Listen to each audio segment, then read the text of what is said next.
Big good one here, and eventually we will like, subscribe, share, help promote and rank up my channel. Uh, I'm going to talk about Hollywood and, the problem with diversity matters writing, the problem with identity politics method writing, that Hollywood has taken a favoritism to, they've taken a preference to, even the Oscars.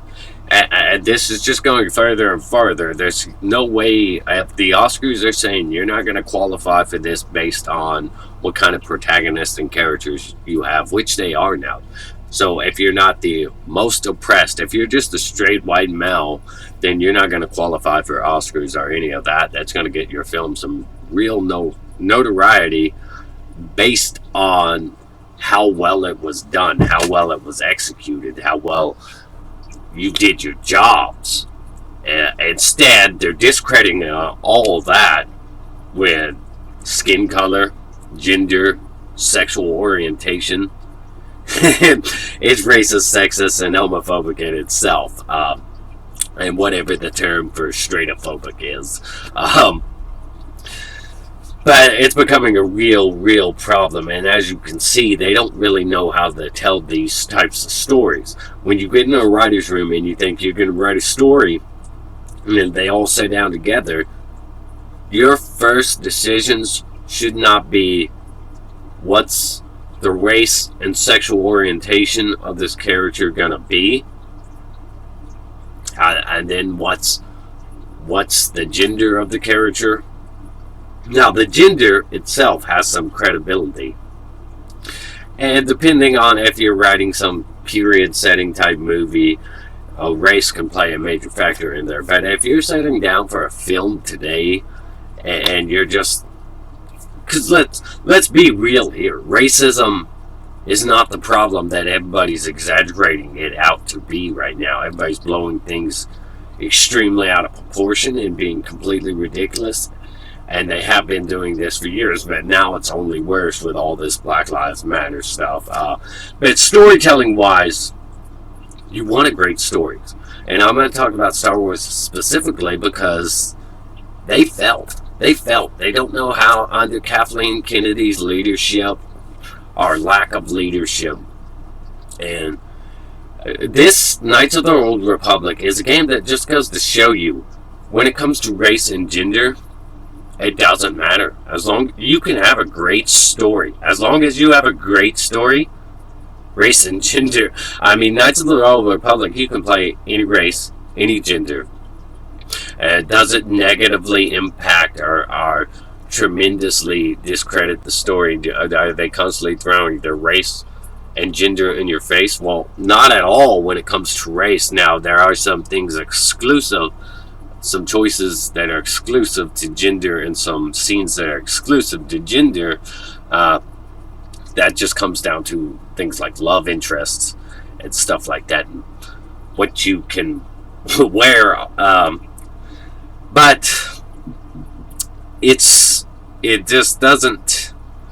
You can see the way Knights of the Old Republic tells a really great, timeless Star Wars story, and how well executed it is, how it does hit George Lucas story moments and beats that are traditional to Star Wars, without coming off as just like tremendous copy and paste fan service, such as The Force Awakens can be considered.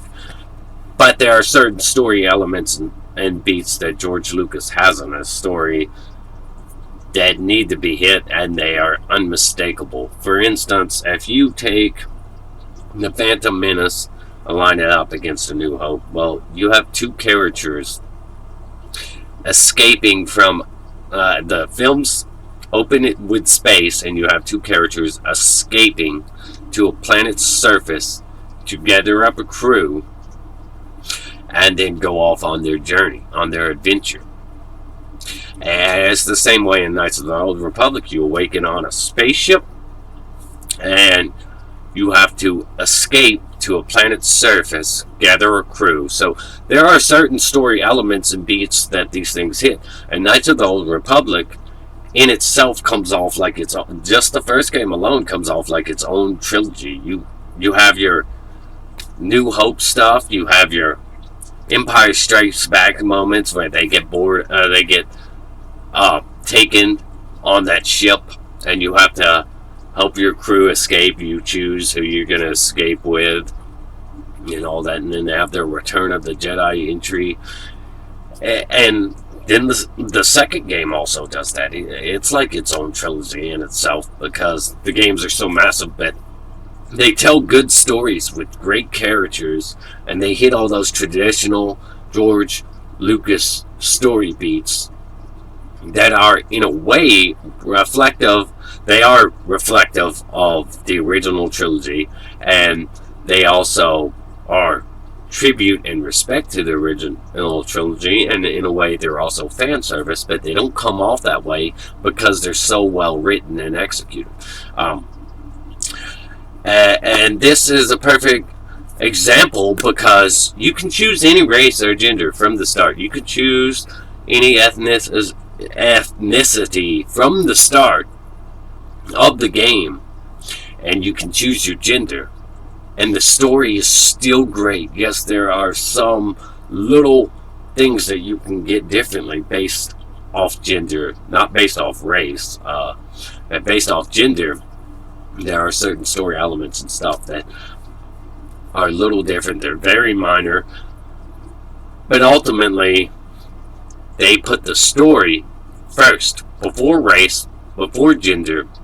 They put the story first, and it is absolutely amazing. And this thing could easily be adapted and be a big hit if done properly, if the adaptation was respectful and they really dissected it to trim it down and pick out those beats that are reflective of A New Hope and Phantom Menace, and keep those in there while keeping the story on its clear path. You can execute this absolutely great. The problem with Disney, though, is they ignore all these things.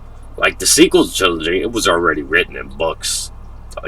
All you had to do was clip it short, trim it, pick out what you want. You can do things a little bit different and stuff.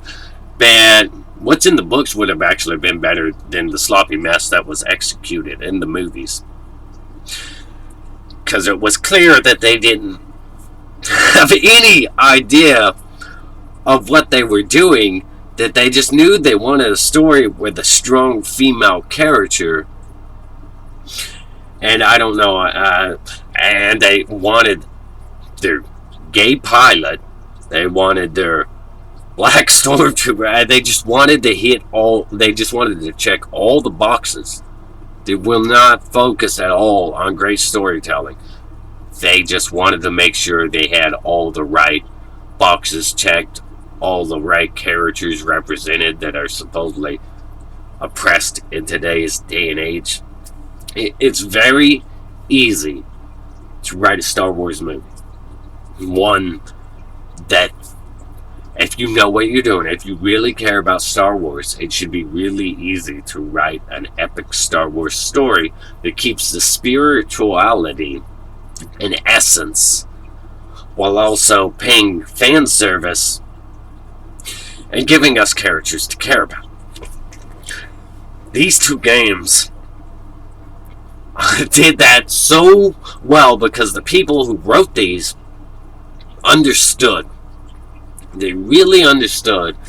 And the problem over here at Star Wars is that either the people that understand what Star Wars is, the essence, spirit, the storytelling tropes and all that, and the people that understand that are muffled, don't have a voice, and all the wrong people have a voice, because this whole diversity matters thing is putting those people first to tell stories about identity politics, instead of telling us a great story with strife, struggle, strong emotions, strong feelings, giving us characters with epic struggles. You know, it's just I can't even express how these guys are supposed to be professionals. Like, they're supposed to be professionals.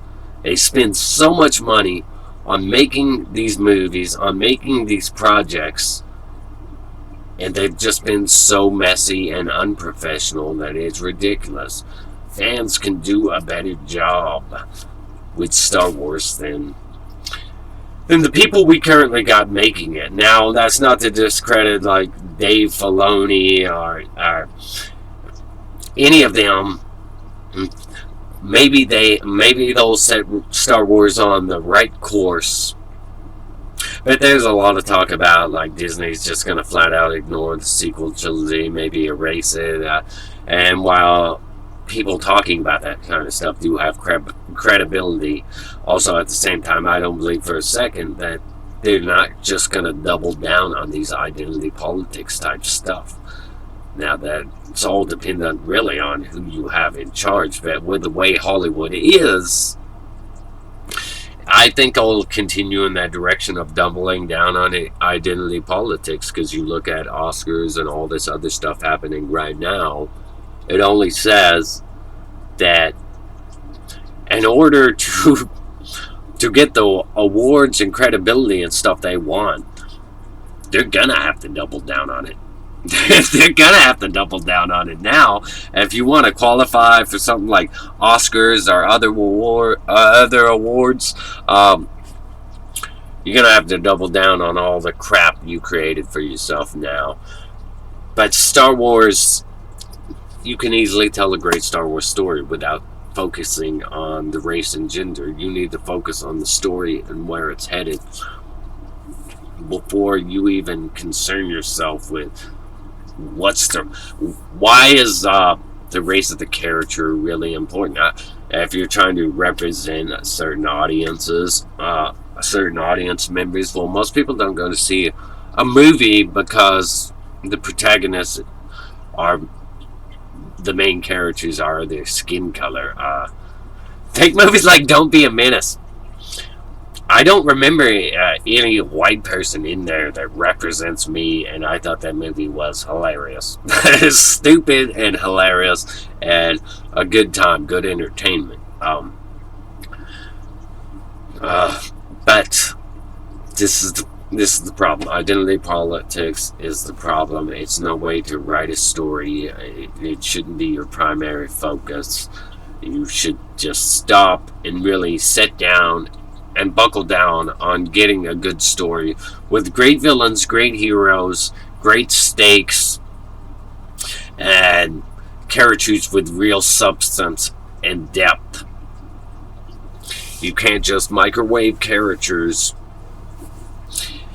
You can't just have them, introduce them and have them automatically be the best thing there is with no flaws or mistakes.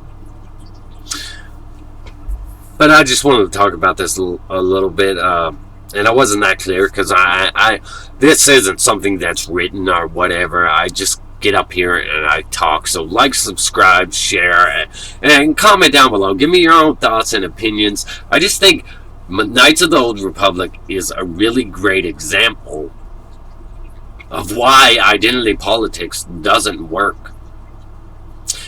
Big good one here. Eventually we will like, subscribe, share, help promote and rank up my channel, and stay awesome and rock on.